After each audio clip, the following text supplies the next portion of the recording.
Hello, listeners. This is Lee Price. This is Will Ford from Football 365. And you're listening smartly to At the Bridge Pod, a Chelsea FC podcast, although I would describe it as the Chelsea FC podcast. Magical from Eden Hazard. Kai Havertz in the Champions League final. Ivanovic! In the middle, it's just behind him. But it's tapped in by Hakim Ziyech. Matic with the ball driver.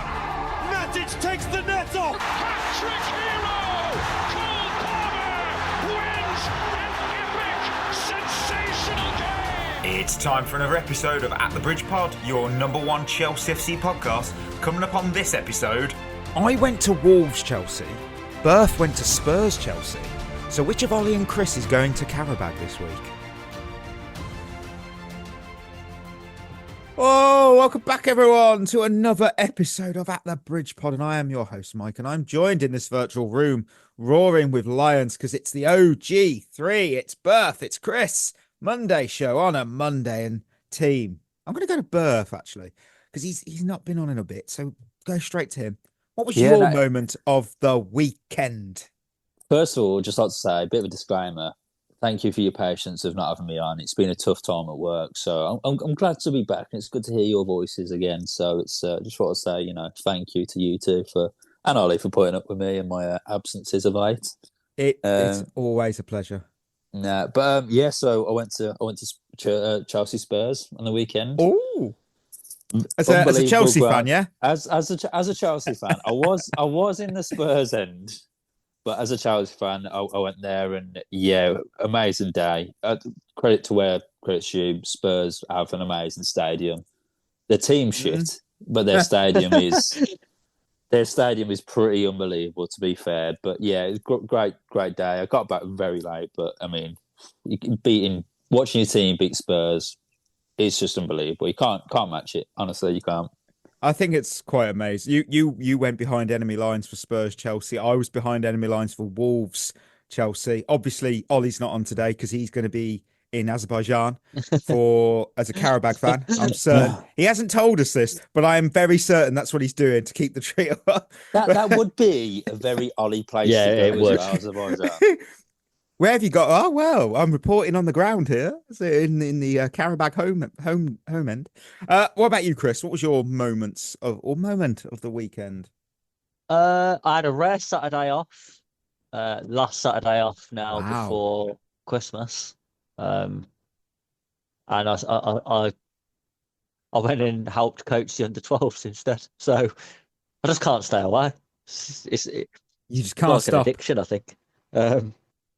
Fucking hell. Yeah, and then Sunday team won. Played a team in the division above us in the cup. Won 6-1. That was quite pleasing. And it was a lovely day for football. I don't know whether you played Sunday, Berth, but it was a lovely day for football. I did, yeah, I did. We played a Prem team, but it was a very nice day. But the game, it was very difficult, and I'll be honest, I think I've done my knee in. But other than that, it was a great day. Yeah, little bit of water on the pitch. It was nice, sunny and warm. Can't beat it. Proper November weather it was. Talking of November weather, I got to genuinely, I went and enjoyed the Bodenham Arboretum in Worcestershire. Honestly, it was so gorgeous. It cost £8 to get him each. And you know what? For a good 2 hours I was there. Well, we were there. And you know what? As a couple, we love walks in nature. And it was just a perfect Saturday. I would always recommend a good walk out in the countryside, in nature. It's always nice. And then in the evening, bonfire and firework display in the evening. And then, of course, 2 Chelsea wins. That's a recipe for a perfect Saturday, I think. I will. Not bad. It was not bad. I will also bring up football. I've got to go be niche as I always am. Let's go to Switzerland because in the Swiss Super League, Lugano versus St. Gallen got called off after half time because there was torrential rain. And it's so brilliant to just watch 12 seconds of doing a drop ball test where the ball does exactly what you think it does, just hits the ground and doesn't bounce. And then the players just doing like slip and slide, like you would on a slip and slide mat, all the way down the pitch. It was brilliant. And you know what? I would love to have seen that. Just to see. I mean, as a fan, probably less so, but that should have been with some that good should have goals been as how well. they decided the game. What team can slide the furthest? You know what? Yeah. if aside from that, there was some good goals. Anthony scored a good one for Batiste, and I'm going to butcher it, but let's go with Cameron Danson for Orlando Pirates. He scored an incredible volley against Mama Bloody Sundowns, and who was it? Zelensky as well for Inter scored. Oh, that was a peach of a volley. Unbelievable goal. It is one of the best goals I've ever seen. The technique is ridiculous. I think we need to also appreciate the corner because the ball is just doesn't. It's like a knuckleball. It's beautiful. Oh, it's beautiful. Right. From one beauty to another, Shevva shoutouts. So let's dive into what you've been saying. Oh, hello, friend of, well, maybe that's a word we shouldn't use. Not friend of the show. KP, they're back. Of course, another Maresca Masterclass. I can't after what we said pre-show. Another Maresca Masterclass. to not only completely nullify the opposition, but also set up for XG close to 3. Let's see how this gets downplayed by the usual suspects on the pod. Oh, to be fair, we'll touch on it later. I'll give him credit. I'll give Maresca credit because he nullified Spurs' long throw quite brilliantly. That 3 players high up near the halfway line. That just changed it. You know, Spurs had to go 3 defenders at the back. And, you know, got juiced the chaos inside the box. Sanchez had the space he needed to claim crosses cleanly. Do you know what's really funny, though? It worked. Because I agree with what you're saying. But I find it hilarious in modern football now that managers are getting praised for doing things that managers did 50 years ago. So, like, Arteta now at Arsenal is getting all this praise for scoring goals off set pieces. But teams have been doing that for decades. Normally criticised for it, like Stoke got heavily criticised for scoring set pieces. But Arsenal get massive praise, and Arteta is a tactical genius. And now, it's a masterclass. And now Maresca's being called a tactical genius for leaving more attackers up the pitch on a set piece, which means they've got to leave more defenders back. Wow, whoever would have thought it? Like, again, that is something that people was doing in the 70s, 80s, 90s, 2000s. This isn't new stuff. This is just stuff that went out of fashion and people are starting to do again. I've always said, when you are defending a corner, if you bring your whole team back, which is, I think, the stupidest thing you can do on a corner, you're an idiot. Because all you're saying there is, oh, yeah, you want to send all of your best headers of the ball into the box. Yeah, come into the box because we've sent all of our players back. I've always said you should leave a couple of players up the pitch because then they've got to leave 3 players back. That's not rocket science, is it? Let's be honest.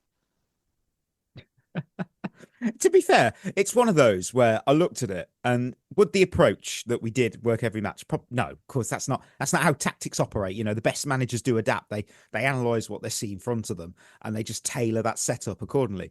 Against Spurs, it was clever. It was clever. It was executed well and it was effective. Wouldn't work against other teams because that's kind of not how tactics work. I've got nothing else to say to that, really. Corey. The flopping needs to stop. The cards for dissent, the red cards, it's all gone too far. On another note, I just wanted to say that I never really noticed Ollie interrupting anyone. I find that, all right, Ollie. I find that he has to say is always uplifting, except for today's rant laugh. He's responsible for a lot of the laughs we love from this show. Cheers, Ollie. I'm a fan of all the Lions. Not sure if it was you who said it on the pod, but it's words to live by. Just don't be a dickhead to each other. That's it. I think that's pretty fair. That's a nice comment. Listening. And it is nice when Ollie gets some positive comments because he does get a lot of bad comments, but I think unjust sometimes. Like the whole interrupting thing, I don't think I've ever felt like Ollie's constantly interrupting. I think it's just like a natural flow of a conversation. Yeah, it's the thing, you know, you get, if you feel like, I've got something to add to this, and he adds to it. I've never gone, whoa. I mean, I'll take the piss out of him for it. I think sometimes the thing is, go on, Beth. The thing is, right? Cheers for interrupting me, Chris. God, someone's got to fill the Ollie role here. No, but I think what's good about us is that we sort of pride ourselves on being like a group of mates, like we have conversations like you would at the pub. And I think having a pub conversation, you've got other people sort of chiming in with their opinions, and sort of it's natural to do that. I think if we was to go one by one and then not have any interruptions and stuff like that, it just seems forced and unnatural. And I think we are very, very natural podcasters, shall we say? And I think that's what we're good at. And I think that's what makes us so good is that we are just. I think as well. I think maybe because the listeners might not know this, when we record, we can't see each other. So yeah, that's true. When somebody pauses, you don't know whether they finished their point or not. Yeah. So I think sometimes that's where the interruption can happen at points, but it's because we're not in the same room and we can't see each other either. True. So it is more difficult. Yeah. Like just right there. I didn't know if you'd finished. I was like, what was he doing? Jay Stone, I'll round it off with your comment. The control issue is a coaching problem. Not sure what they're doing during practice, but when defense looks lost, that's coaching. When your players are making insane plays, elbows, intentionally trying to trip people, that's coaching. The coach needs to handle this. As far as the flopping players do, I understand why it's being done, but it's gotten to the point where guys are falling down over nothing. Start carding the players for it. The only way you end it, start carding players. You know what? If you look at, there's a foul in the Polish, is it Ekstraklasa? I can't pronounce the team name. Wisla Plock and Pogon Schnetzen. It was on Reddit. I'll put it on the Discord. It's so good, the dive. Like, the player just goes straight down. And I don't know if it was a foul, but it's one of the best dives you'll ever see. I don't remember when we used to see bookings. I feel like you only see bookings for dives now if a penalty's been given and then they go to VAR. I don't think you see it any other time. I don't think you see enough bookings for diving outside the penalty area in general. I think most of the time, even when you ever see a player get booked for diving, it's in the penalty box. But a lot of dives, the diving's getting ridiculous. I think I said it a couple of weeks ago about our own players. I'm fed up of our own players rolling around on the floor, holding their face when somebody has touched them with their little finger. Oh, well, sometimes it can take you out. I genuinely think it's a young players sort of thing to do and an inexperienced players thing to do. I think the rolling around is just these younger players have seen it. It's the only thing they know, really. Like, these people grow up on like your sort of Ramoses and your, so I don't know, your Spanish Italian players sort of like who are masters of the dark arts doing these sorts of things to win free kicks, and now they're doing it, and they're just, I don't know. It's not a good look, and it isn't a good look. And I don't think it's something you'd be able to coach out with someone until they sort of get older and they learn from it and sort of learn the sort of tricks of the trade, so to speak. So just wait till Ashley Young's a manager. You are going to see go from long throws to on the floors. I don't know. I got no transition there. What I have got, thank you. There's my transition, because we appreciate all your reviews, thoughts, and everything else. If you want yours read out on the show, head over to Spotify, drop a comment on this episode, and we'll shout you out on the next one. So with that, we get to go to news. Oh, we have 2 slabs of steak on our charcuterie board of news. And if you're vegetarian, vegan, then cauliflowers, whatever you want to go with, whatever, because 2 major Chelsea news stories broke over the weekend. One, but not, they're sort of football related. First up, we've got Wesley Fofana. And honestly, I've put this in because I was furious with this. He's been hit with another driving ban after being caught speeding in his Lamborghini on the hard shoulder. And let's be clear here. He's already serving a 2-year disqualification for 8 separate speeding offences. And he's now been handed 300 hours of unpaid community service on top of that. And this was something that annoyed me because I won't stay quiet on it, because I was genuinely disgusted when I read it, because Wesley's already banned from driving, and yet he's not only behind the wheel again, but he's doing something that could have easily cost someone's life. And if this was an ordinary person, they'd be facing prison time, not community service. It's reckless and it's arrogant. It's just indefensible. And then I thought, could it get worse? It can. And I won't even use the, I won't be sarky because it's really annoyed me. I saw the footage and then I just made my blood boil. I mean, who do you think you are? You play for Chelsea. You're in a privileged position. You're representing millions of fans and setting an example for young people who will look up to you. And this is how you choose to behave. For me, that's disgraceful. And I think it's another sign of the lack of discipline within the squad because there's no accountability there. There's no respect what it means to represent the club or even the league. And I'll go further. I think the Premier League needs to take this seriously. Like in the NFL, we have the commissioner's exempt list. Players who disgrace the game off the field are suspended from playing. I think football needs the same thing because this isn't acceptable. Not for me. I don't know how you felt. Yeah, again, I think it's another thing where it's not a good look, is it? These people are role models, and it's just stupidity. And some footballers just think they are above the law, and they are invincible, so to speak. And it can ruin people's lives, and it's dangerous. It is really frustrating because if he was to crash and cause chaos, then it could, like I said, it could ruin people's lives. So there has got to be something done because he's not the only one. And you see it a lot that, this player's had his license took off and this and that. Something has got to change and something has got to happen where there's got to be sort of rules in place from the Premier League, I think. And I do agree with that, Marky. So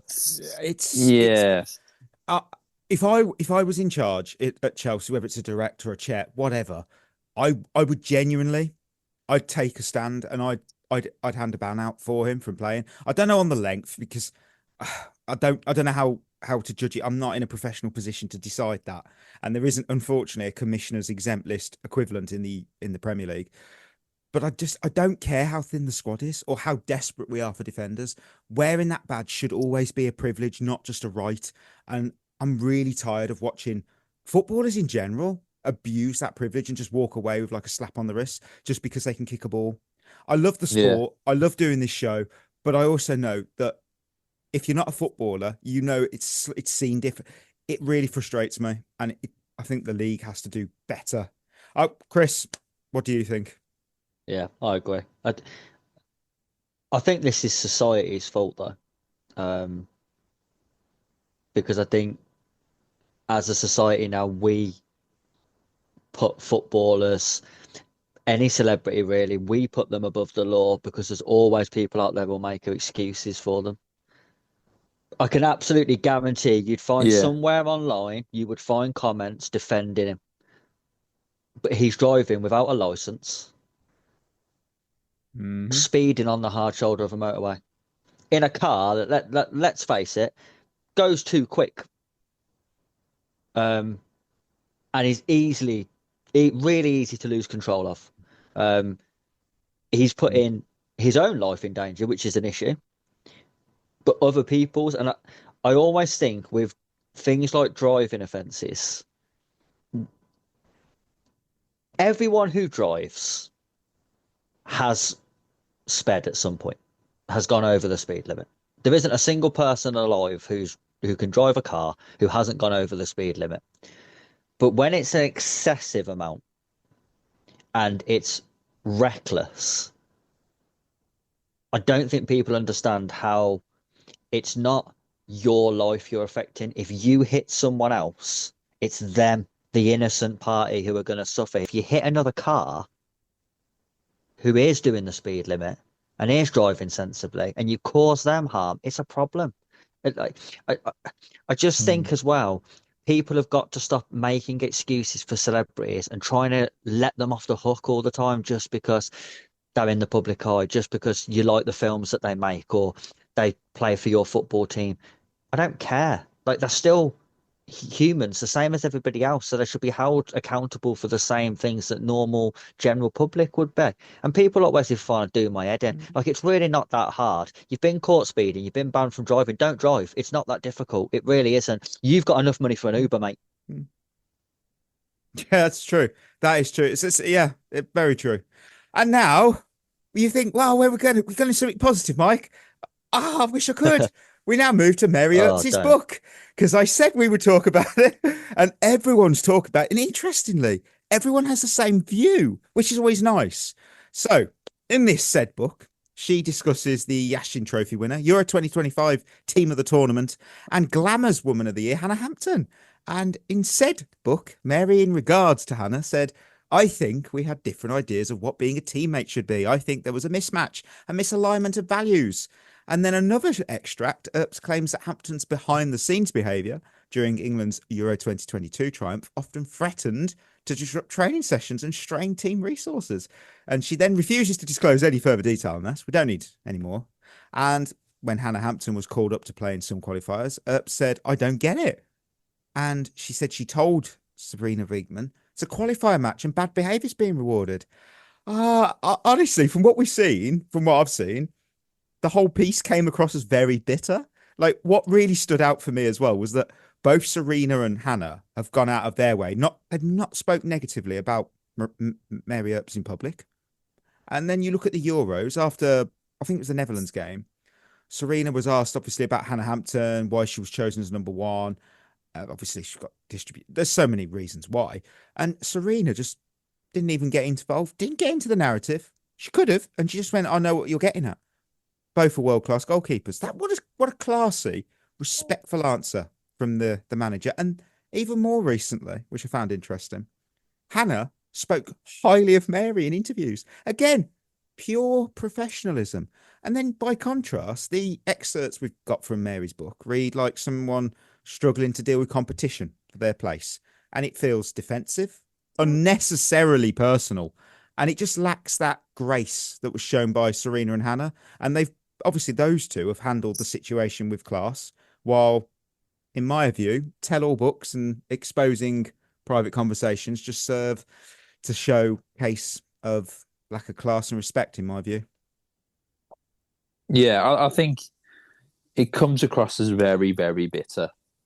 And that's the perfect word to describe it. I think Hannah and Serena have conducted themselves very well, because it's not nice to hear sort of someone just sort of putting your name out there and saying these things and having accusations against you. It's never nice. And I think for me that Hannah Hampton proved herself by doing what she did in the Euros, and that's saving 2 penalties in the final and then just going, well, there you go. Whatever you think of me, think what you want, but I've just won us the Euros. Player of the match, sorry. There you go. Yeah. Chris. Yeah. For me, this just screams that Mary Earps is trying to stay relevant. I think she's moved to France, so no one talks about her anymore because nobody cares. British media don't care about what she's doing at PSG. She's not in the England setup anymore. She's getting towards an age where she's probably starting to contemplate retiring from the game altogether. How do you stay relevant? Bring out a book. That comment didn't need to be made. The whole story around why she retired from England could have been told without that bit. That bit was irrelevant, really, to the story. Yes. That is pure PR.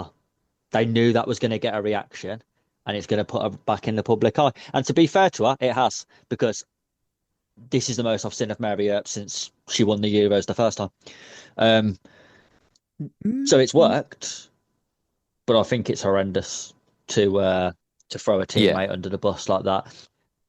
Hannah Hampton has had notable behaviour issues in the past. She got dropped from Villa for behaviour issues. She's been dropped from England for behaviour issues. So we know that's a thing anyway. And I don't think she's ever tried to hide it. But I think Mary Earps seems to have just glossed over the fact that she was young at the time.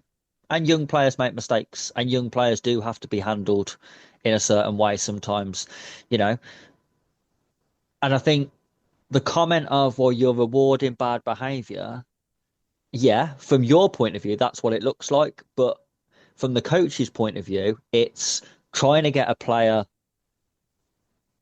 who is causing problems to focus more. The problem is with with those sort of comments, Mary Earps is looking at it very narrowly on how it affects her, whereas the coach has got to look at the bigger picture. And Hannah was always going to be the successor to Mary Earps. So with that, you have to start preparing her for it, even if her behaviour now and the standards at the time probably wasn't where you wanted them to be. But they only learn that by doing it. So it was the right call. And I think she just took the hump over it. And she's obviously held a grudge against it. And I think she's probably disliked the fact that Hampton was so successful in her wake. And then everyone just sort of stopped talking about her. And they all started talking about Hampton instead. It reeks of jealousy and just a player who's trying to stay in the public eye and just doing it in the wrong way, which is a real shame because she was such a big player for England and one of those sort of original sort of Lionesses icons. That it's a shame now that she's going to sour it with stuff like this. And I just think she needs to be very careful because people will turn on her. That is a very fair point.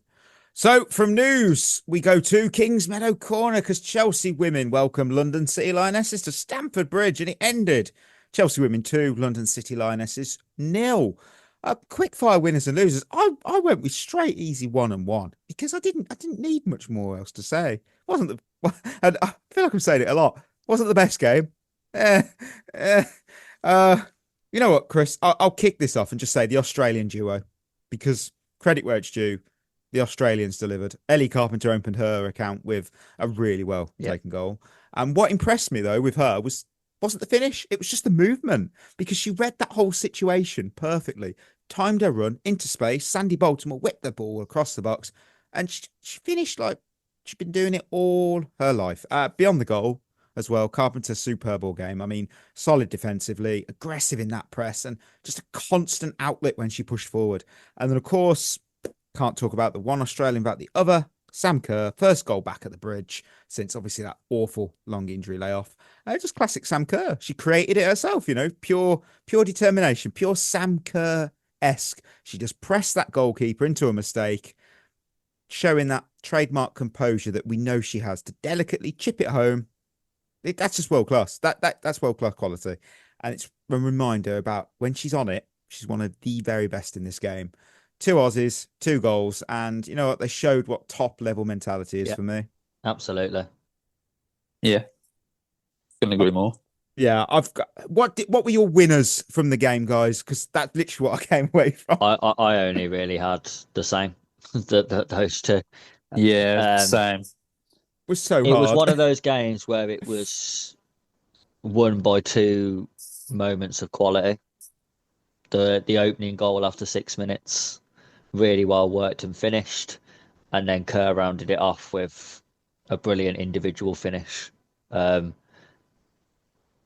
Everything in between, Jesus, it was an absolute snooze fest, wasn't it? Well, you weren't wrong. Great. No, you know what? We'll go straight to my loser. Was actually not quite the game itself. I won't be too cruel. It was actually defensive structure. Now, that might raise some eyebrows because I've put the structure in the losers column after a clean sheet. That does sound ridiculous. However, I'll explain why. We allowed the Lionesses 11 shots. Now, only 3 of those were on target. Yeah. That number for me was a bit worrying because, being honest, London City are not exactly known for the cutting edge. You know, only the bottom 3 sides in the WSL have scored fewer goals this season. So it's kind of safe to say that they couldn't find water if they fell out of a boat. So when they're carving out that many chances, that's not them suddenly becoming elite. That's because we've switched off. And the main issues there for me are poor reactions, even poorer communication. And there's too many moments where I'm seeing defenders hesitate or they've lost a runner. And on another day, I keep saying it again, against better opposition. We saw it last season against Barcelona. We'll be punished heavily. The clean sheet does look good on paper, but there's the underlying structure.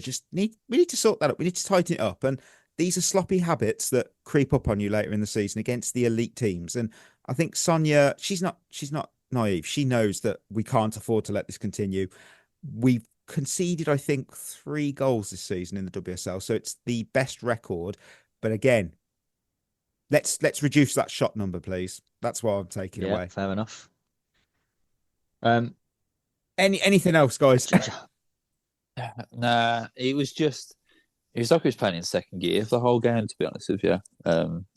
Just a bit of a it was a professional performance, I suppose, in the end, but I think we've got to sort of step it up a notch, really, get into gear a bit more, and I'm sure they will. I'm sure it will start firing again on all cylinders, but yeah, it's slightly worrying, so slight bit of concern. I had our attacking play. Honestly, we're becoming really, really boring to watch. I don't know whether that's down to individual players not doing enough or the system just doesn't allow us to create that many chances. But for a team that was so free-flowing and such high scorers, we look like a shell of that team now. I mean, this is a London City team which I think let in 4 against City, 4 against Arsenal, 3 against United. Like, we should be scoring more goals, and we didn't get the second goal till injury time. That's when you score after 6 minutes in a game like this, that should be a 3, 4, 5 job, because their game plan goes out the window after 6 minutes once you get the opening goal. But we don't look like we could score 4 goals against anyone at the minute. We honestly don't, because we don't create 4 chances. It's a lot of passing it around, keeping possession, slowing the game down, having control over the game. That's great. But what are we doing at the top end of the pitch? Nothing. Some of our attackers, though, have got to shoulder some responsibility, because fuck me, have they been bad this year. Jesus Christ. I mean, you look at our goal scorers. I mean, you've got Aggie, who's out in front, and then behind that, I mean, Sam Kerr scored her second goal of the season. She's our second top goal scorer now. She's only got 2. She's only been on the pitch for about 30 minutes. Wow. Then we've got everyone, we've got 4 or 5 players on 1. It's November. Got 1 goal. That's is pathetic. Mad, actually. That's mad. That's not that is not good enough. Some people, Sandy Baltimore, I think this season has been really disappointing. Nowhere near the level she was at last year. Cannerid the same. Guru Wrighton looks like a shadow of the player from a couple of years ago. We're missing Ramirez massively, I think. Or Sam Kerr fit. That real focal point in the team, because I think Aggie's done a great job, but I think she needs a little bit more freedom to go and pick up areas. I think she's very good in pockets of space rather than being the focal point of the team. But yeah, we're just really struggling to create good chances for players to score goals, and the output from the attackers just nowhere near the level it needs to be. This team at the moment couldn't win the Champions League because it just wouldn't score enough goals over 2 legs to go through. It'd be one of them runs where we'd end up going out on penalties because we just haven't scored enough. That'd be awful as well, especially when we've set such high targets for ourselves this season. Yeah.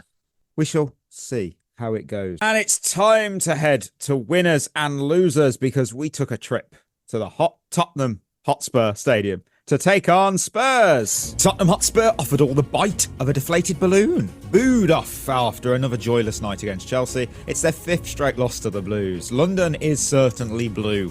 João Pedro's first half strike was just enough. A goal born from Moises Caicedo doing Moises Caicedo things. Hunting, pressing and nicking the ball like a midfield burglar. Spurs, meanwhile, set a new low bar. Literally, posting a microscopic 0.05 XG. That's their worst attacking return since Opta began counting such misery in 2012. The home fans, rightfully restless, watched their side fail to land a single shot on target after half-time. And by the end, Van der Ven had been roasted. Simmons' cameo fizzled and Chelsea's away form looked frighteningly calm. Maresca's men left with 3 points, another clean sheet, and the feeling that Spurs might still be searching for their spark somewhere under the stadium lights. Spurs 0, Chelsea 1. haven't seen Spurs. Oh, it's more of the same at 3 Point Lane. Winners and losers. Who have you got? How many have you got? I've got 3 and 3. Nice. I've got 3 and 4, but that's because I had to include. I'll tell you now. I had to include Spurs in my losers list. I'll allow it. We'll allow it. You know, I was worried then, but You fucker. But you clever fucker. I'll allow it. I've got 6 in total. I've got 4 and 2. And Nice. I've got to kick it off because we've all got him on here. We have to have him. Even Chris was telling me, get Garnacho on this list. And I was like, Chris, you're mad. But no, I don't. I have Moises Caicedo because he was an instant winner. He was player of the match. He was the heartbeat of this team last season. He was the MVP last season. He's this season's MVP. I mean, the only goal of this game came entirely from him, just being him. Relentless pressing, total focus, and just that refusal to let a single Spurs player in that back line breathe. He forced the mistake. He pounced. He calmly set up João Pedro for the winner. And statistically, we'll joke, but this was a masterclass. It's 15 defensive contributions, 7 ball recoveries, 5 interceptions, and that's before even talking about his attacking impact. He completed 7 passes into that final third. He created 2 big chances. He registered the assist. That wasn't just a defensive midfielder doing his job. That was a complete midfielder dictating every phase of play. I don't think I've seen that good of a midfield performance since Kansai in that Champions League final against City. Obviously I was there at the game, and I don't think I've ever seen someone cover that much ground before. I literally have never seen anything like it. And his like pace didn't drop once. Even at the very, very end of the game, he chased the ball, went past 2 players, and I think he might have won a free kick. And this is not the 94th minute. His pace didn't change once. This guy is absolutely ridiculous. I genuinely think for me, I think he's the best midfielder in the league at the moment on current form. I think he's the best ball winner in the world. I don't think that's up for debate either. This guy is going to be better than Kansai was for us. And I have no doubt in my mind. I've said that numerous times before. I'm running out of words to describe Moises Caicedo. He's phenomenal because this was what really pissed me off about people. People think he's terrible on the ball, and people always call him a shin kicker. Absolutely ridiculous. He always wins the ball back. He's very, very good on the ball. His passing range is fantastic. And he's getting goals and assists this season, which no one's really talking about. This guy is a joke at the minute. He's genuinely operating at levels that I haven't seen in a long, long time for Chelsea, and he's remarkable. Genuinely remarkable. Chris, I'll say I've got a comparison here because people often compare him to N'Golo Kante or even Claude Makelele. And you know what? I think that actually does sell him a little short because those two were destroyers. Caicedo, for me, is more the constructor. He's a constructor and a destroyer. He's more in the mould of, now this is a proper throwback to a player that I didn't even get to watch live because I was too young, but I've seen in videos and montages. Frank Rijkaard. He's like a player with the intelligence to read the game. He's got the technical quality to create if he needs, and he's got the physical dominance to shut opponents down. That is quite a generational midfielder we've got, and we are blessed to have him. Oh, 100%. I think the Kante comparison is fair. And I think, for me, Kante would be probably in my all-time Chelsea 11. And I think the only thing that's stopping Caicedo Accolades. from really getting into that conversation isn't what he's doing. It's the team around him. I think he's being massively let down by the players around him because he should be in a team like Kante was, winning Champions Leagues. That's how good he is. It will get to a point where if we don't build a structure around him, I do think we'll lose him because I don't think a player that good stays at a team that doesn't win stuff. If you look at Kante, for example, he was so good. Won 2 Premier Leagues back-to-back with 2 different teams. was instrumental in us winning the Champions League in 2021. If you put Caicedo in his place in those teams, I think the teams do the same thing because I think Caicedo's as good. But the structure around him in this team isn't good enough to allow him to reach the levels that he's reached personally. I do agree I do think he's better on the ball than Kante, even though I do think Kante was massively underrated on the ball. He is, this season, he is everything you would want in a midfielder. He's getting goals, he's getting assists, he's doing all the defensive work. He's our best midfielder off the ball and our best midfielder on the ball. That's difficult to be, but he is that. I don't understand why there's still a question about whether he's the best midfielder in the league. He is the best midfielder in the league, and no one comes close to him. I would go as far as to say I don't think there's a midfielder in the world at the moment that you would pick over Moises Caicedo, and I think he would walk into any team in the world at the moment. I fully agree. That's not even Chelsea bias. It's just fact. We are very lucky to have this guy. And he deserves, when he gets that new contract from us, he's more than earned that. More than earned that. I feel we might have the second same winner. I'm gonna go for a punt here and say Robert Sanchez. Yep. Yeah. Wow, this is Yeah, good. This is good. 2 for 2. Look, it's not often. And listeners, he doesn't often make this list. But today on this episode, he's earned his place because it's a clean sheet in quite a fierce derby, let's be fair. And it was a composed, commanding display throughout. Now that, again, Robert Sanchez, commanded, composed, and the distribution, excellent, sharp, accurate. He was very good with the counterattacks. And every time a long ball entered our box, there was a calmness about him. You just knew he'd claim it as well. And he looked every bit the confident, assured goalkeeper that we did see during the Club World Cup. That version of Sanchez was the version that made me believe he could be our long-term number one. It's now about maintaining this as the standard. Performances like this one have set the tone for the entire defensive unit and himself. This is the new standard. You need to keep this up. Yeah, I agree. What impressed me most about him was how well he commanded the box. And there was none of the flapping at crosses, very assured with his handling, took the pressure off any set piece, come and caught it. Quick distributions to start counter attacks as well was actually good this time, not the panicked throws where he ends up throwing it to one of their players. Robert Sanchez, to be fair, I think if you're a team who wants to get in the top 4, I actually do think he's good enough to play in your team and to be your number one. I think the question over Sanchez is he good enough to win a league? Because the only thing that I think lets Sanchez down is it's very rare that he makes a save that he shouldn't make.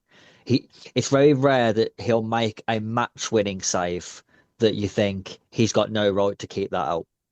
You know, like David Raya for Arsenal last year, I think it was Villa, the Ollie Watkins header, where he was on the floor and then he somehow got winning it.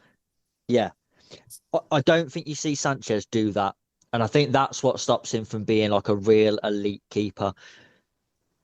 But I do think he's been one of the surprises of the season. I don't think he's let us down anywhere near as much as people expected him to. I'll add on to that. When was the last time, other than, I think the Man U one weren't really on him, but I think obviously it's a red card. I agree. I don't think that was on him. Other than that, right, when was the last time he made a mistake leading to a goal? Can't tell you. He's been good for a while now. I can't recall it off the top of my head, to be honest. He's been very good for a while, and his handling was superb against Spurs. I thought his kicking has come on leaps and bounds since sort of the second half of last season. I do think you're right, Chris, but I think he's got it in him. And I watched the game back on Saturday. He had a save off. Was it Spence who tried to cut it bottom corner and he parried it away? I think that actually got understated, really, that save, because not only has he just parried it away when there's two Spurs players coming into the box, he's parried it out of the box. And I thought it was very, very good keeping. And I think he is getting better and better. And I'm not saying he's this world-class keeper because he isn't. But he's a very good keeper. And I think if he carries on this form, I think he'll have a great season for us. I really do. I think as well, we have to also give credit to him because he doesn't have. Yeah. We've mentioned David Raya. Sanchez doesn't have players like Gabriel and Saliba in front of him of that level, of that quality. In fact, if you asked him today, Robert, well, who do you think's going to be playing in front of you this weekend? He wouldn't be able to tell you because we don't know ourselves with injuries, red cards. It's one of those. And yeah, he's doing his job. And we praised him so much in that Club World Cup final with how he played like pretty much like prime Edison with his distribution. And he did it again against Spurs. So fair play, Rob. You've done well. You've done well, lad. I guess we go to third. I don't know if we're going to have the same person. I've gone Cucurella. No, I'm not. Okay, I've got a quick one for this because I thought he had one of the more I'm loosely using that word, inform attackers in the league, Mohamed Kudus, to deal with. I picked him out as a player to watch, and he pocketed him. Kudus finished this match with 3 shots worth just 0.1 XG and 0.07 expected assists. 2 passes into the final third. That's it. That's all he managed. And this was meant to be their most creative outlet. He was disciplined, aggressive, positionally flawless as ever. He didn't dive in. He didn't get drawn out. He nullified Spurs' biggest threat. It was mature, intelligent, and it just reminds me again and again why we trust him in these big games, because he just does the job well. Do you know what? I think you've been really fair there, and I think I think Cucurella now actually it might be a little bit of a victim of his own success because he's so consistent. I wasn't shocked that Kudus had a shit game because I expect Cucurella to do that against anyone. I back him to lock up anyone we come up against, to be honest, because he's done it for so long now.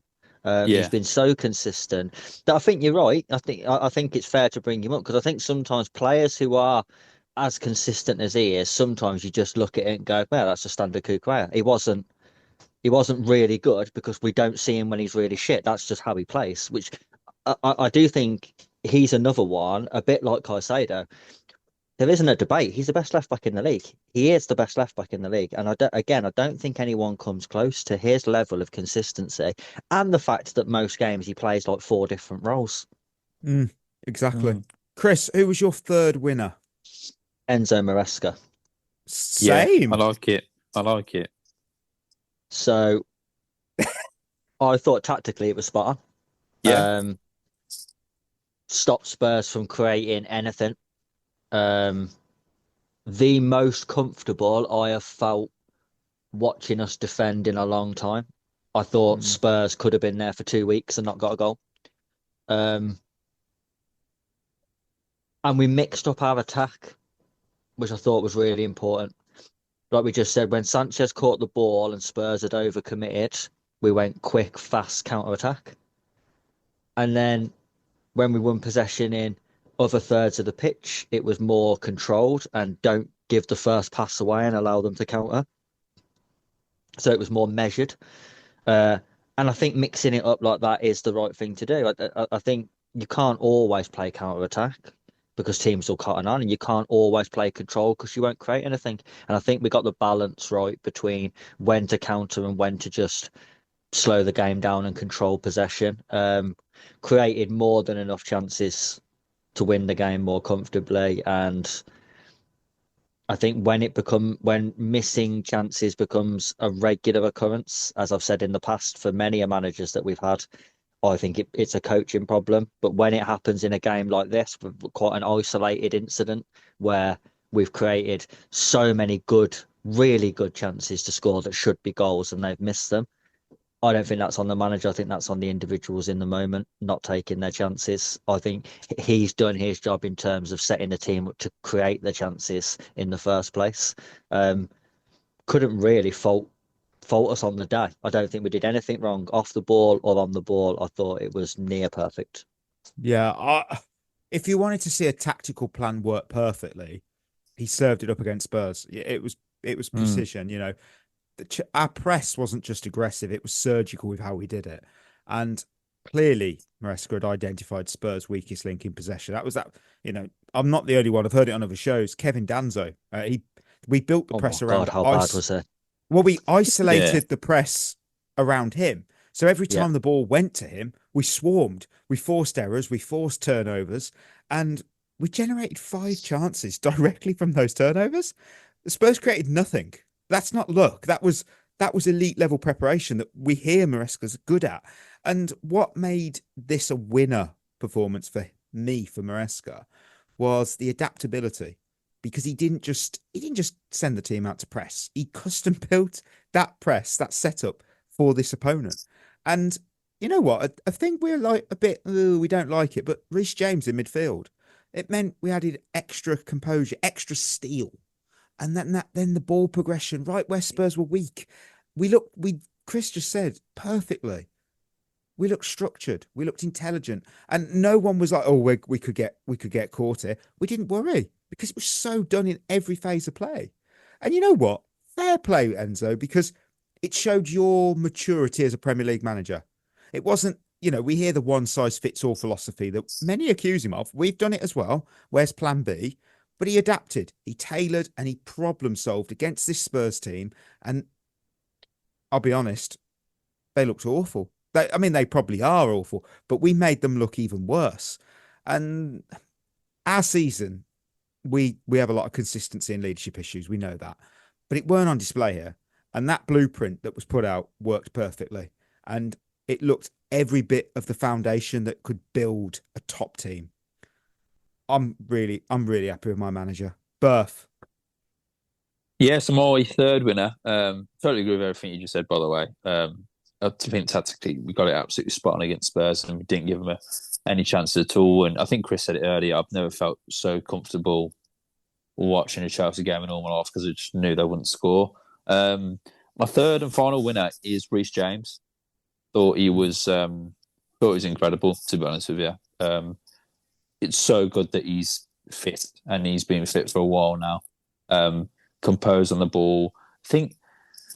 What I never used to get with Reece James, or I never used to notice, should I say, is how good he is in the air. He wins a lot of headers.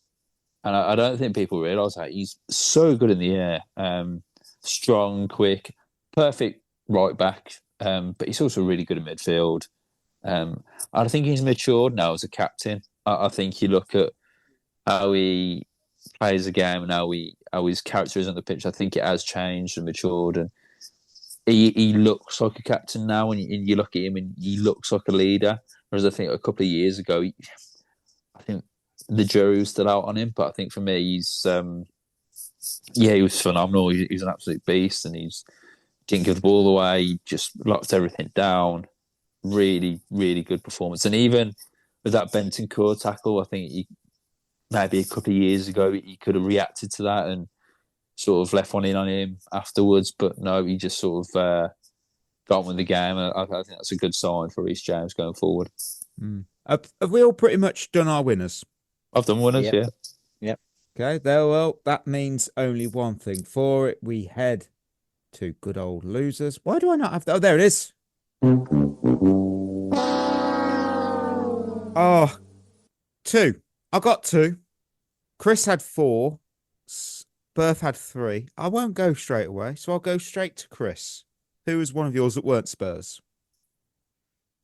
Well, here's something interesting. So, Berth was at the game live, so gets one perspective of the game, and I watched it on the TV to get another perspective of the game. Because my first loser is Reece James. Wow, really? I thought he was awful on the ball. The amount of times he got caught dallying in possession and lost and got tackled, sloppy passes. He doesn't look comfortable in midfield because the game is. There was one where he received the ball, I'd say 40 yards from our own goal, centre of the pitch, and he's controlled it fine. And he's looking up the pitch for a forward pass. And the Spurs player just comes from behind him, over his right shoulder, takes the ball off him. because he never once thought about looking behind him because he's a defender and there wouldn't really normally be anyone behind him. Midfield, you've got to have that 360 awareness, and he hasn't got that in midfield. And that happened 2 or 3 times. There was one as well, quite late in the game, where he had the ball, sort of almost like an inverted right back, and he went to move the ball out of his feet and play a pass. And as he went to play the pass, he toed it, and it skipped 2 yards in front of him. And again, the player just took it off him. And I thought, that's so sloppy at this moment in the game. From what I saw on the TV, very, very sloppy. Okay. I'll tell it is interesting, and you do definitely get a different perspective when you're there live. I think what doesn't help is, well, what does help and what doesn't help is that you've got no commentators speaking. You're just using your eyes, and Yeah. you're not sort of true. listening to any other opinions. Because I'm guessing, and I could be spoiling it for you, like here. Have you two got Garnacho on your loser list? Partly. No. Because I thought Garnacho was actually relatively good, but when I got back home, I saw. Don't get me wrong, I don't think he had the best game ever, but I thought he was solid. He didn't really do much wrong. But a lot of people were saying he was poor, and I find it really interesting. You do get a different perspective when you're there live. Yeah, it's an interesting. You one. are right, because when I saw Wolves Chelsea, and I looked at, because I was curious, I looked at the player ratings from different journalists and everything. They gave Lavia like a 5 or a 6, and I'm like, I watched this guy dictate the tempo of this game. What did I see that they didn't see? And that's the thing. It's very interesting how people see it versus in person versus, TV. It's interesting. Go on, Chris. I think as well, having been to live games, I think you get caught up in the emotion of it a lot more when you're actually there. Than what you do when you're watching it on the TV. So if you're watching a poor game on the TV, generally you'll start going on your phone, doing something else, and you sort of lose that emotion. But when you're there's not many games that seem really boring when you're there, because I always liken it to watching a film at home and watching a film at the cinema. Yeah, it's a great comparison. They're two completely different. Like you can go and watch a film at the cinema where you're completely immersed because that's all you're there to do. Phones are away. There's no other distractions. You're there literally just for that. And you watch it and you think that was brilliant.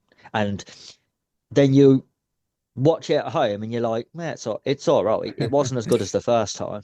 And I think football's very similar. When you go and watch it live, because you're fully engrossed in the emotion of it and the crowd around, and that's what you're there for. I think you really get sucked in.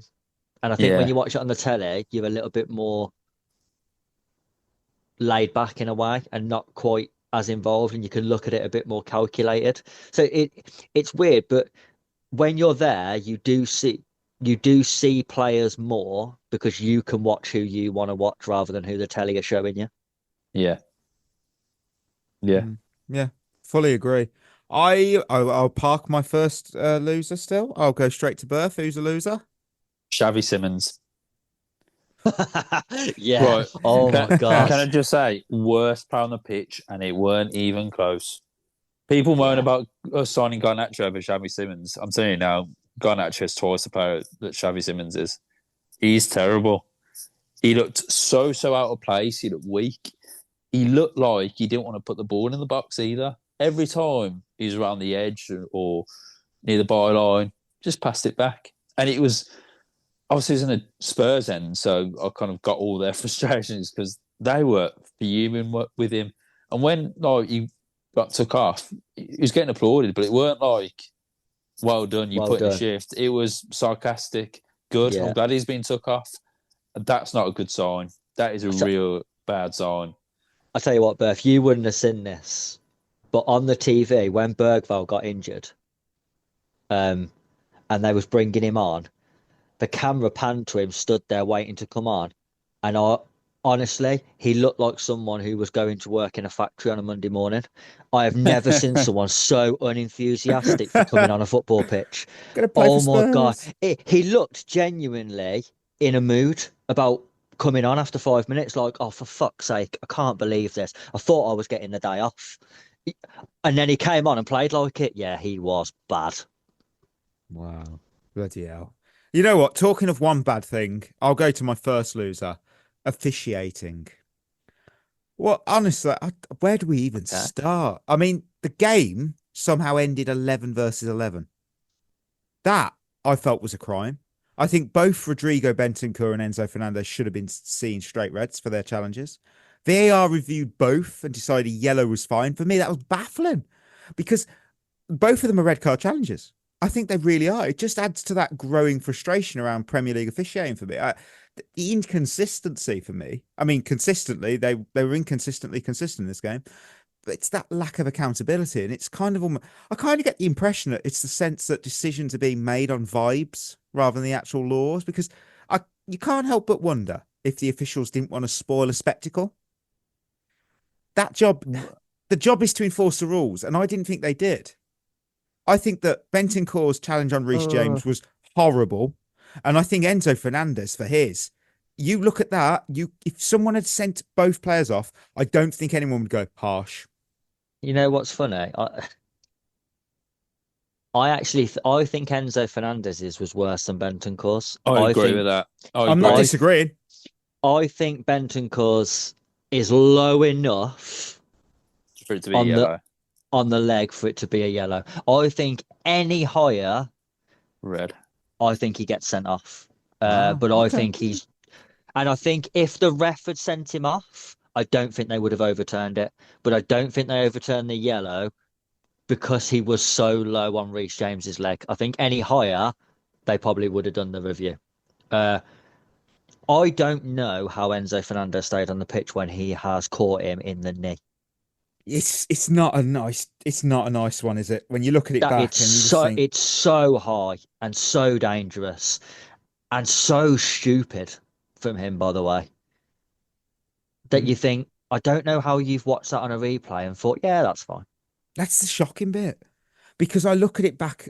Oh, I've looked at it back a few times now. Players going down, holding their legs, you can't read it based on that, because we know that they do dramatize it a bit. But you just look at it.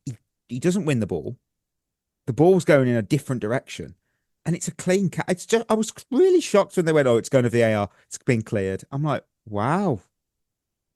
I think again, the only thing that might have saved him is the contact wasn't excessive. It was more of a graze than a fall through. I think that again might have been the thing that saved him.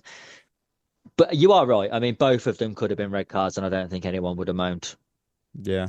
Give me one of your losers, Chris. João Pedro. That's harsh.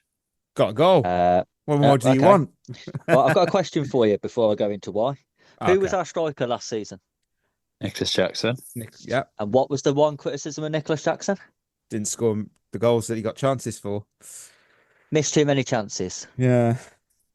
João Pedro in this game, and I said it in our chat during the game, if we dropped points, if Spurs had scored a late goal, the first person you would have looked at was João Pedro.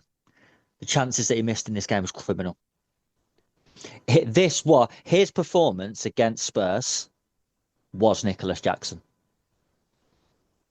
Or loads of good stuff outside the box. Some good link play, some lovely touches. All round, a decent performance. But in his job, not good enough. The first chance off the weird sort of deflection, Pedro Porro absolutely smashed it against Cucurella and it nearly turned into a great assist. Awful finish. Nicholas Jackson-esque, that finish. Somehow managed to hit the keeper when he had more of the goal to go for. And if you actually watch it back, because they showed the replay at half-time of that chance, even if Vicario doesn't save it, he's put it wide. Going wide, yeah. He's missed the target. The keeper didn't even have to save it. He could have sat down, had a cup of tea, and he would have missed. Really, really poor. The keeper made a good save off his volley, which was a decent effort, to be fair. But I think he should have scored 4 goals and he scored 1. And I don't think that's good enough. And for the amount of criticism Jackson got last year, I don't think it's fair now to suddenly change the narrative just because it's a different player. If we dropped points in this game, the narrative around João Pedro would have been different. And I think it's worth bringing up, even though we won the game. Yes, his goal was great, mainly Caicedo. I mean, to be fair, if he missed that, I would have sold him. So,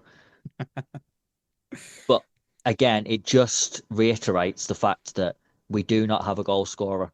Because you watch our game against Spurs and the chances that João Pedro had and missed, and then you watch Haaland on Sunday against Bournemouth, 2 chances, 2 goals, bang.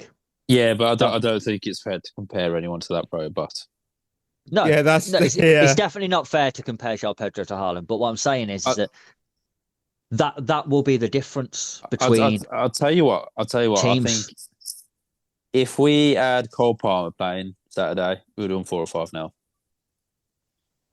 Yeah, I could see that. That's probably fair. Yeah, Palmer scores every single one of those chances that Pedro had. Yeah, well, at least another. Palmer at least another 2. He would have got a hat trick, definitely. Yeah, I agree. Berth. Yeah, go on. Yeah, I just don't think it's fair that we criticise some strikers for missing chances and then let others off the hook. Yeah, no, you make a good point. Berth, who's one of your second or third loser, whichever? Thomas Frank. Oh, because trust me, they did not like that performance. Spurs fans. Yeah, players walking off and not shaking his hands. Really did not like it. Really. They were. I've seen the term "fossil football" being used, and I don't even know what that means. But that can't be a good sign.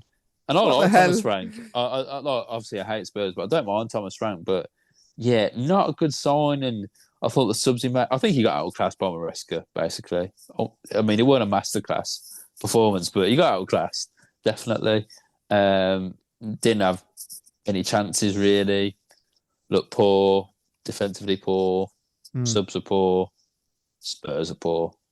I think the thing is with Frank, like, I think this was really evident that this is not a squad he would choose. No. Like when you watched his Brentford team play, he had Mbeumo and Wesl up front. Normally played a back 5, high flying wing backs. I don't think he's got the players at Spurs to play the way that he actually wants to play. But the problem is with Spurs is that, let's face it, as a fan base and as a football club, they are stupid. And what they'll do is they'll end up sacking him to bring in someone who plays a more exciting brand of football rather than actually just giving him the players that he needs, because he's actually a really, really good manager. Yeah, I agree with that. Berth, who are your remaining losers? Who are they? Just Spurs. Just Spurs. Just Spurs. They're shit. It's the history of Tottenham. It's just they're crap. They're always they're poor. I'll tell you what, I'll reword it because I know Chris might have something else. Their record against us at their new ground, we beat them 6 out of 7 times in the Premier League. That's terrible. Yeah, that is awful. That's so. Even when we've not been at our best, the only time they beat us at their ground is when we had Graham Potter. That just sums it up. And that don't count. No, exactly. It weren't a real game. It's not a real game. That is the perfect. And you know, every time we play Spurs, we know in the next episode. Has anyone seen Spurs? It's just too easy. It's just too easy. It's who we are, mate. It's who we are. We are, mate. Before I go to Chris to round him off, I've put Jamie Gittins on my list because oh my god, I'll keep this short because we don't need a long breakdown. That 90th minute miss, you simply have to score, or at the very least hit the target. Instead, he's hit the International Space Station. Moments like that are the difference between comfortable wins and a nervous ending, and he'll want that one back immediately. For me, you have to hit the target, and you didn't. So instant loser. Sorry, mate. But do you know what? Look, do you know what's funny on that? Jamie Gittins should score. 100% should score because he's a professional footballer. Hmm.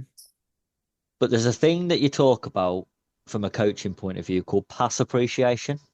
Oh, No, I'm sorry. I do not interesting. Here get we it. go. No, no way are you blaming João Pedro for that pass. No. I'm sorry. Because he should score. But from a pass appreciation point of view, that ball that João Pedro passes him shouldn't leave the ground. And he's bobbled it in to him. Now, you bobble it into a player, you're asking for trouble. If he rolls it across along the ground, he should score 100%. I think the fact that he's bobbled it in, he should score 99%. But it just gives that little margin of error on pass appreciation. He shouldn't bobble it into him, but it's an horrendous miss. He's a professional. He should be able to deal with it and score. I just think that's really clutching at straws. I know it's slightly bubbled, but I'm sorry. You can't hit it that high. I would have backed myself to score that. To miss that much is horrendous. I mean, it's still travelling, I think. Yeah. Right, round off our losers, Chris. Well, I had Spurs. Of course. I think they're the worst team we've played this season. We've played Wolves. Not in the league, though. Not in the league. Wolves was better. Yeah. Wolves caused us more problems than Tottenham did. In the second half, they did, yeah, definitely. That's true. They did absolutely nothing in this game, Tottenham. Poor defensively, absolutely dreadful on the ball. Like, how bad were they in possession? Yeah. It's like they'd never seen a ball before. Absolutely horrendous. And then their record against us is absolutely woeful. But my last real loser, wingers. So Jamie Gittins is involved in that, to be fair. Oh my God. Honestly, our wingers are absolutely dreadful. There's no output from them. Like, what do they do? They managed to be on the pitch for like 70 minutes, and when they go off, if someone said to you, "What did they do?" everyone would go, "Well, I don't know, really." You can't. Berth said it earlier. They didn't do anything horrendously wrong, but they didn't do anything right either. Like passengers, like they're sort of there. I think pass the ball to, but do they hurt the opposition? No. Do they look like hurting the opposition? Not really.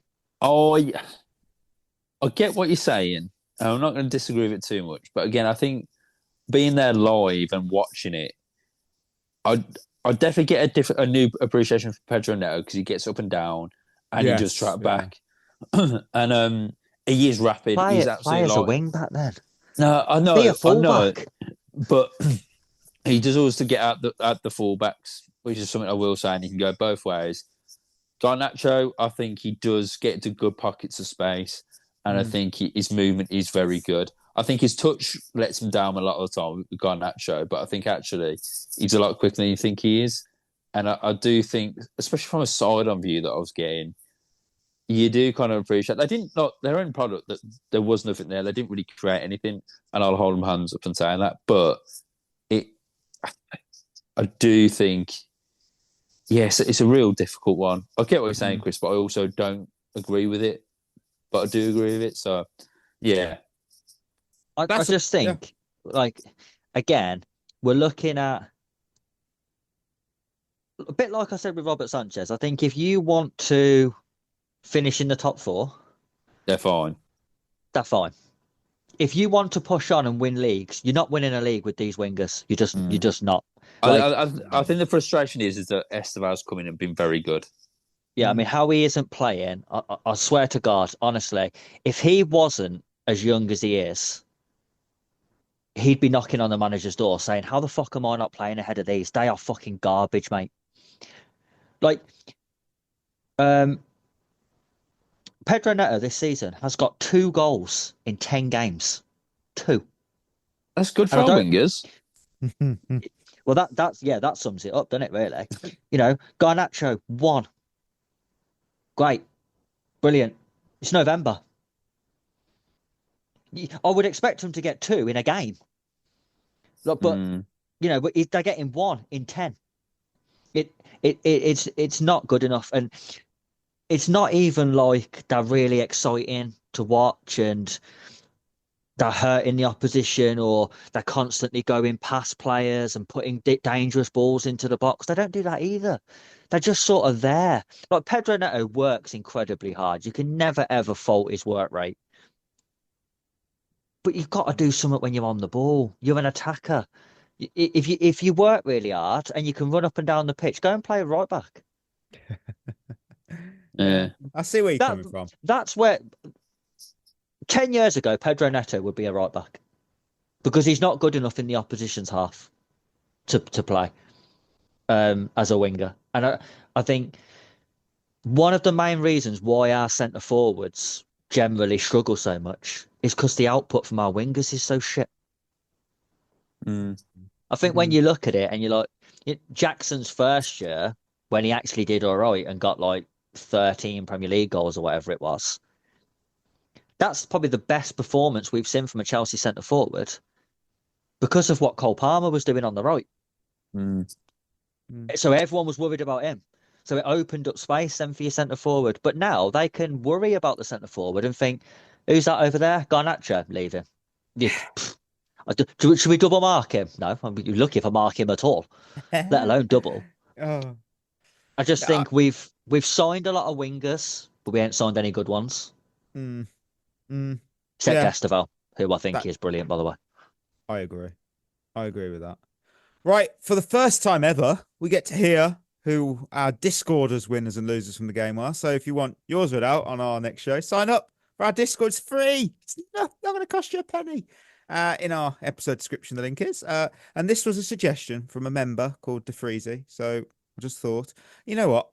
It should have a nickname like the other segments. Maybe the Drinkwater Discorders. I don't know. It's always along them themes of a player who we don't. That's a good one. That's a good one. Yeah, that is a good one off the top of your head. That's good. That. DeFreezy himself said, winners, Lord of the Rings gifts, Moises, Wizard, Caicedo, and 3 points. Losers, Enzo Fernandez, Garnacho, and finishing.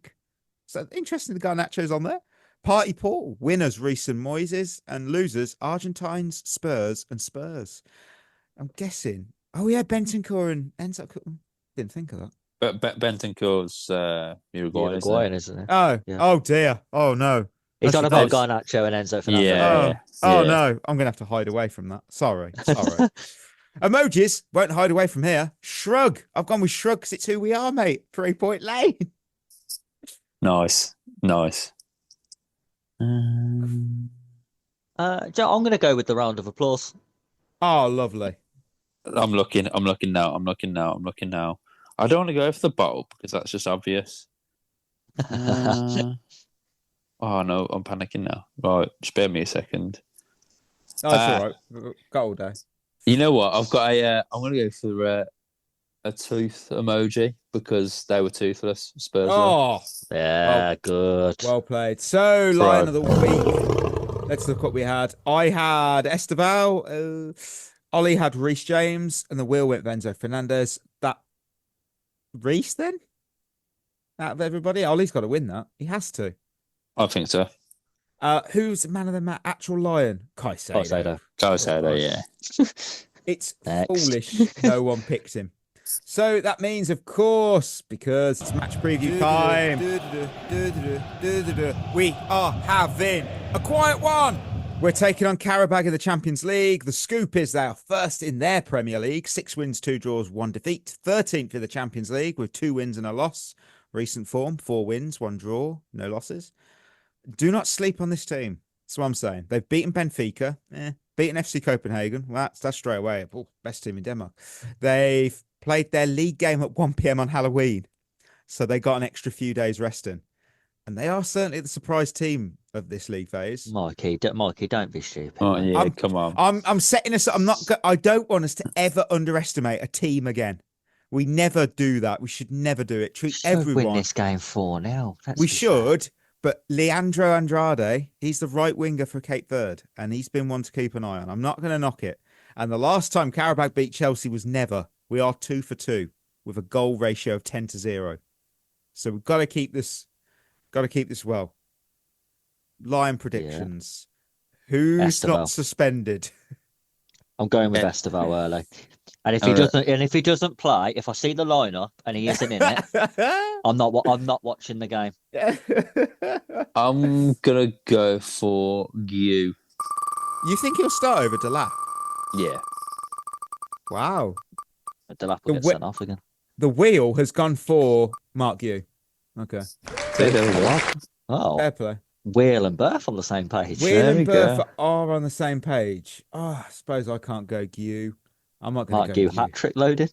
Yeah, No. go on. That's the hat trick. No, after watching him play against Wolves, I'm certainly not going Buenanotte. Oh, and that was dreadful. I did not enjoy that performance at all. Oh, I will go. Oh, you know what? Jamie Gittins. Yes, Jamie Gittins, because he played well in the last Champions League game. Yeah, that's true. It will suit him. It will. Right, we'll do a quick Blue versus Who. I've got 3 questions on Qarabag. Yeah, we're not going to know anything about Qarabag. No, I don't. Well. First question. We beat them 6-0 back in 17-18. But which transfer flop scored and assisted that day for us? It's his only goal and assist for Chelsea in the Champions League. 16-17. 17-18. 17-18. Ooh. Flop. I mean, this isn't... Yeah, but mate, that doesn't narrow it down. Oh, this guy was absolute. There is no redeeming quality here. Was that when? Didn't even get any money for him. I don't think. Was that under Conte or was it under Mourinho? His second season or third season? 17-18 would have been Conte, wouldn't it? Yeah. Probably. Yeah, after we won the league. 16-17 is when we won the Premier League. Conte, wasn't it? Yeah. So this is 17-18, so the year after. Yeah. Who did we bring in? Who did we bring in? Drinkwater? No, an even better player than that. Oh, don't even know what he does now. Don't even know if he's retired. Could what be position? Midfielder. Awful midfielder. Bakayoko? Correct. Wow. Bakayoko. I was going to say Bakayoko, but nah. And Qarabag, they've played 57 games in the Champions League so far. What total, though, is the highest? Is it wins, draws, or losses? Losses, surely. Okay. Chris? Draws. No, it's wins 24 to 18 to 15 because you got to include qualifying as well. Counts, all counts. That's stupid. They got a good ratio. And of course, their manager, Gerbanoff, great name, has been in charge of this club since what year? 2021. Okay.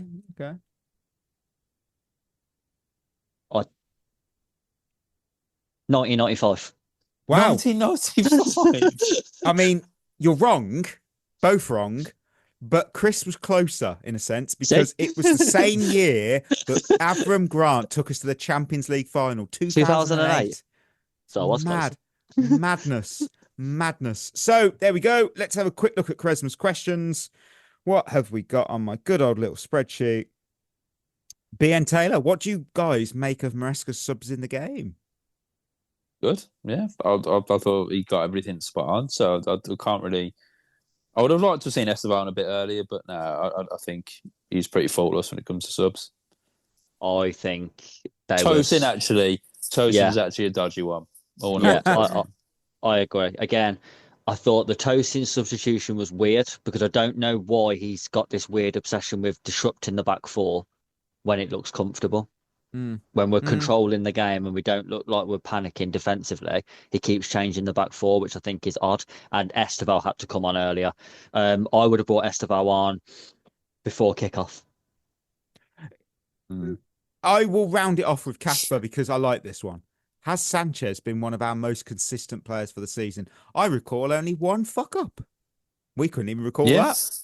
That's what I said. I'm guessing he means the red card. So that would be fair. I mean, yeah, I'd agree with that. I totally would agree with that.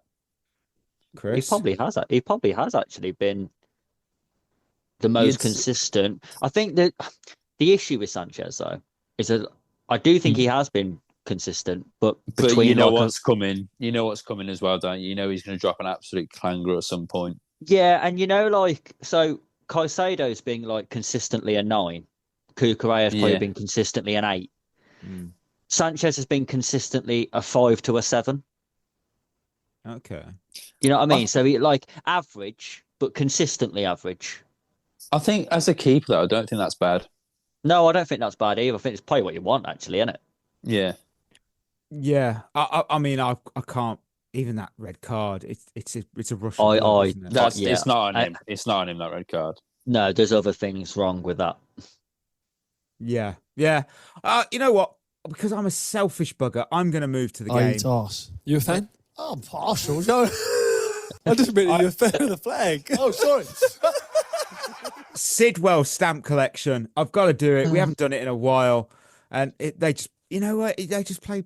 Yeah, guess how many clubs a player's had. Whatever player I pick, if he's had 12 clubs like Anelka would, you know, you bet how many you think you can name, and we go from there. So, what's today's theme? Well, it's another sound drop.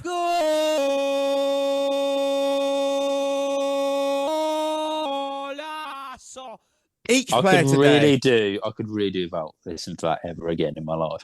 Each player today, Berth, has been awarded goal of the season on the British highlights show Match of the Day. So it was first awarded in 1970-71 season.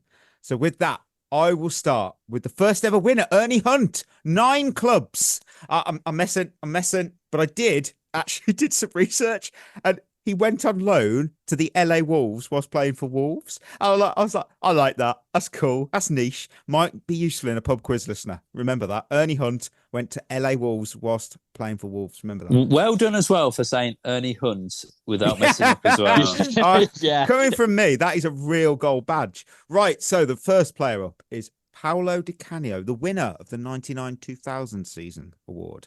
10 clubs. 10 clubs. Berth, how many do you think you could name? Hold on. 4.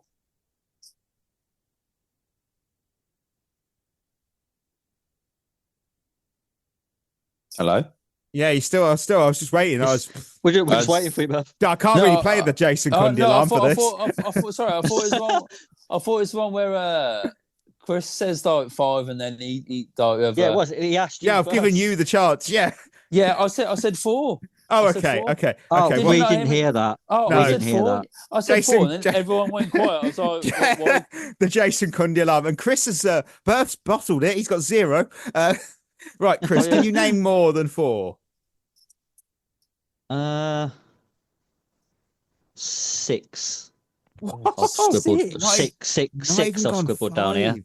Berth, can you do more than 6? I don't think I can. Right, Chris, name 6 clubs, please. Sheffield Wednesday, Yes. Yeah. West Ham, Yes. Lazio, Yes. Napoli, Yes.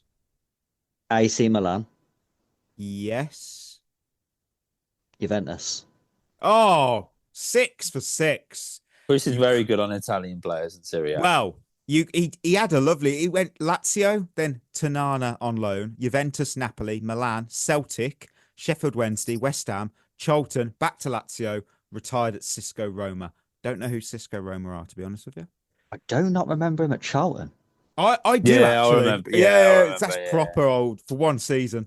And the second player we got today is Emmanuel Adebayor, winner for the 07-08 season. 11 clubs. So Chris, 11 clubs. Oh, man, that is more difficult. And this guy went to loads of, 11 clubs. So you get the idea. 4? 4. Start at 4. Berth. Oh, wow. Okay. All right. 5. Can you do 6?